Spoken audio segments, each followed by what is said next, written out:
A week on from the election, a handful of seats around the state are still undecided, with the vote too close to call.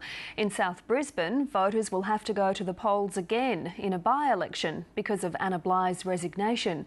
But Labor's not guaranteed the seat to add to its tiny opposition ranks. Francine Norton reports.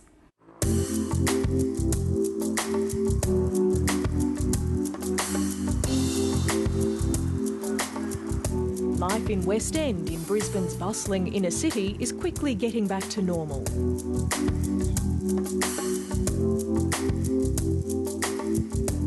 This is Queensland's smallest electorate in area. A week ago, it had the most powerful politician in the state as its local member. Now, Anna Bligh's constituents must go to the polls again to find a replacement. Most are taking it in their stride. I don't have a problem with it at all.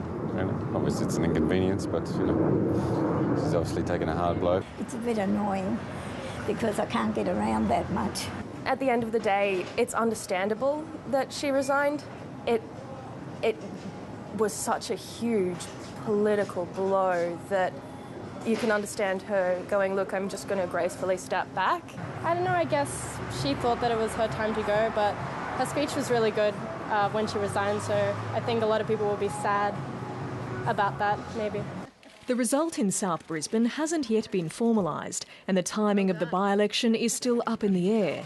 Former federal Labor MP and now political researcher Mary Crawford says without Anna Bligh's personal following, voters in South Brisbane face a dilemma. What would be the reason now for South Brisbane voters to vote Labor? It may be if they feel strongly about democratic principles, they will vote to make sure that there's one more person in the opposition. On the other hand, if they feel they want to partake in the new LNP government, then they may say we'll throw their lot in with them as well. I think it's going to be a very difficult seat to win, and certainly we would need to see a campaign from Labor that would differentiate itself largely from the last one.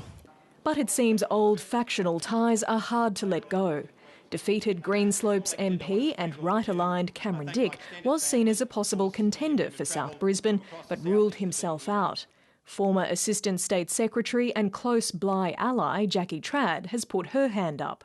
Look, I think the time for factions is no more. We need to be united, we need to move forward, and we need to put people's interests first and foremost. The LNP government is already down to business, and one man is hoping to be late to the party. Clem Grehan polled a close second to Anna Bligh in South Brisbane, and he's been endorsed by the LNP to contest the by-election as well. Both Jackie Trad and Clem Grehan declined to be interviewed by the ABC. Ms Trad said she wanted to wait until after the selection process is finalised. Mr Grehan said he was too busy. But we will be contesting it vigorously. There will be a rank and file pre-selection. It is up to the branch members to decide who they believe is the best candidate. I support that decision. The Greens already have their candidate. Joe Bragg is hoping for a come-from-behind victory.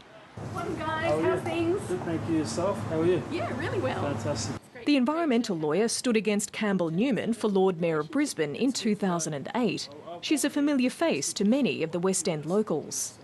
When it comes down to your true customers, you really want to support them in return. There's nothing like supporting a local member. There's also nothing like supporting a customer. So we did something supporting her, so she supports us, we support her. The Greens believe the LNP's overwhelming majority and Labor infighting will work in their favour.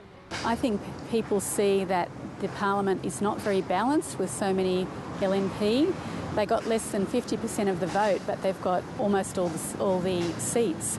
So I think the locals will want to see a Green in parliament. For too long, we've seen the big, powerful mining magnates making the judgment calls. And of course, we'll continue to see that with the LNP and the influence of Clive Palmer.